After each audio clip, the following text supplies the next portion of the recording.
বাজারে বেড়েছে সব ধরনের সবজির দাম। কাঁচামরিচের কেজি এখনও ৩০০ টাকার আশেপাশে। বাড়ছে চালের দামও। তবে ডিম, মুরগি, পেঁয়াজ, আদা, রসুনের দাম স্থিতিশীল। বিস্তারিত পরাগাজমের রিপোর্টে। বান্ডেল থাকলে প্রতি সেনমানিতে টাকা বাঁচবে। বিকাশ সেনমানি বান্ডেল কিনে জিতুন প্রতি লেনদেনে।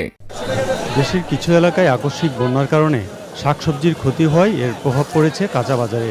কাঁচা পেঁপে ছাড়া ৬০ টাকা কেজির নিচে কোনো সবজিই নেই। বেগুন সহ অনেক সবজির দাম ১০০ টাকার উপরে।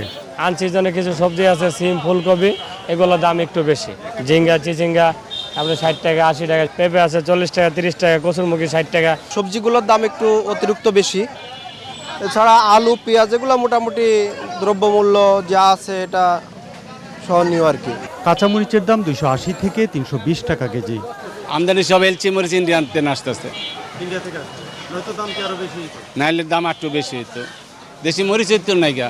সব ধরনের চালের দাম বেশি থাকায় অস্বস্তিতে ক্রেতারা।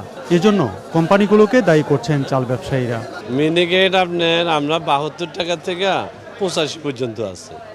তারপরে নাজির শাইল ৭৮ থেকে ৯৫ পর্যন্ত আছে আমাদের কাছে। ২৮, ২৯, পাইজাম তিনটার একই দাম ৬০ টাকা করে আমরা খুচরা বিক্রি করতেছি। এখন আপনি কোম্পানি ব্যানগুলো বন্ধ করে দেন, কেজিতে ১০ টাকা কমে যাবে। এবার ৬-৭ টাকা ডিফারেন্স হয়ে ওই দামে রয়ে গেছে। দাম আর কমতেছে না, বরঞ্চ দাম আগের চেয়ে আরও ৮ আনা ১ টাকা করে ডেলি মানে বাড়তির দিকে, কমতি না। ধরেন বাধ্য হয়ে কিনতে হচ্ছে, খাইতে হচ্ছে, কিনতেই হবে। এটা এখন গভর্নমেন্ট যদি এটা টেক কেয়ার না করে, ধরেন মনিটরিং না করে, গভর্নমেন্ট যদি এটার উপরে বেশি নজর না দেয় জিনিসপত্রের দাম। তবে ডিম, ডাল, পেঁয়াজ, রসুন, আদার দাম অনেকটাই স্থিতিশীল। আদার কেজি ১৬০ টাকা, রসুন ১৬০ টাকা, আর পেঁয়াজ হলো ৫৫-৬০, আর ডাল ১৩০-৩৫।